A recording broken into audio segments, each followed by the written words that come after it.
Hello! Today we're going to work on testing some different types of flour. I have some pastry flour, all-purpose flour, and two types of bread flour. I'm going to take 100 grams of the flour and add 70 grams of water. That will make the dough 70% hydration. If you have some flour and you're not sure of the quality, then this little test will help you to decide whether the flour is good enough to use for baking bread or not. So come on, let's test this flour. Pastry flour has around 8.5 to 9% protein. The more bread flour that I like to use has about 12% protein. The gold medal all-purpose flour has about 10% protein. And the gold medal bread flour has around 13% protein. And protein is the gluten that's in the flour. The gliadin and the glutenine will hydrate and then they bond to create the gluten network. Let's get started with the pastry flour. In each one of these bowls I have 100 grams of flour already weighed out, and in each one of these cups I have 70 grams of water.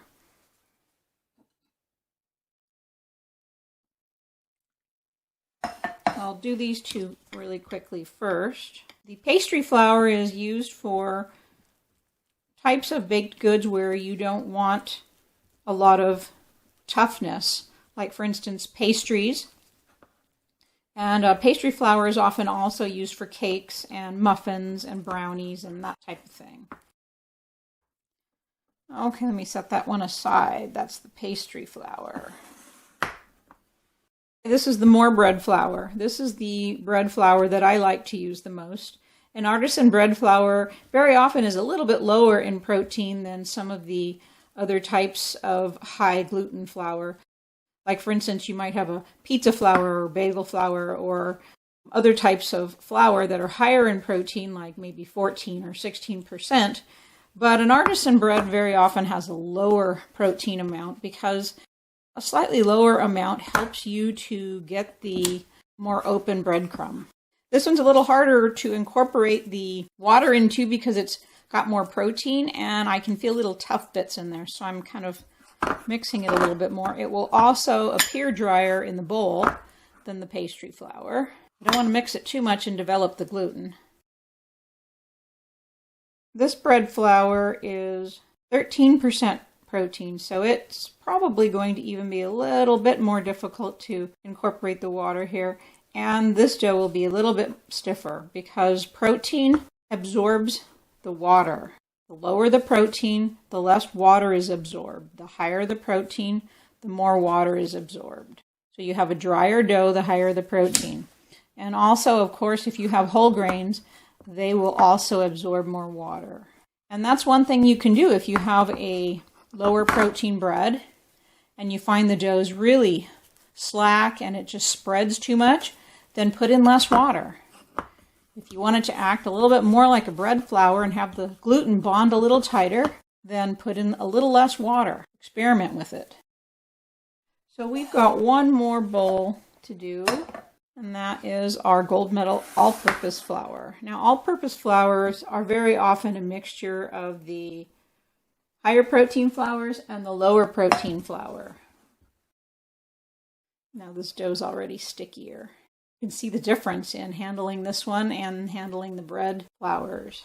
Okay, so I happen to know the protein levels of these flours, but you can purchase flour with unknown protein content, or the protein might not be a high-quality protein. This simple test can help you decide whether your flour is suitable for making bread with.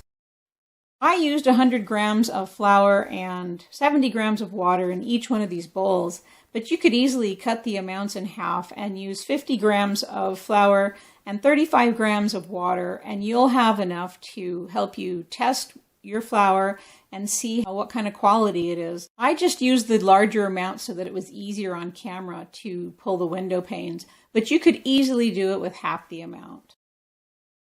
Okay, now I'm not going to pull a window pane on these right away because it's been several minutes for me to mix the pastry flour all the way to the last all-purpose flour here. And the first few are already doing their gluten bonding. So if you want to test it right away, like this one, we just mixed it. If you want to test your gluten right away, right after you mix it, just pick it up and try to pull it and see what kind of a window pane you get. And you can see here that we're not getting much of a window pane. We're not getting any window pane at all. Okay, so real sticky dough means it most likely has a lower protein. A stiffer dough means it's got a higher protein. And so we'll go ahead and cover these so they won't dry out. I'll be back in 30 minutes and we'll test the window panes on these doughs. By testing the window pane, we can see what kind of quality the flour is after only 30 minutes. And then, after an hour, we'll test by pulling another window pane, and we'll see how strong the flour is. You can do this test with any type of flour, and you can also change the hydration rate if you like. I would suggest keeping the hydration level at a percentage that you're comfortable with, and then using that for every batch of flour that you test. That way you get a feel for the flour and you get an idea of what the quality should be like.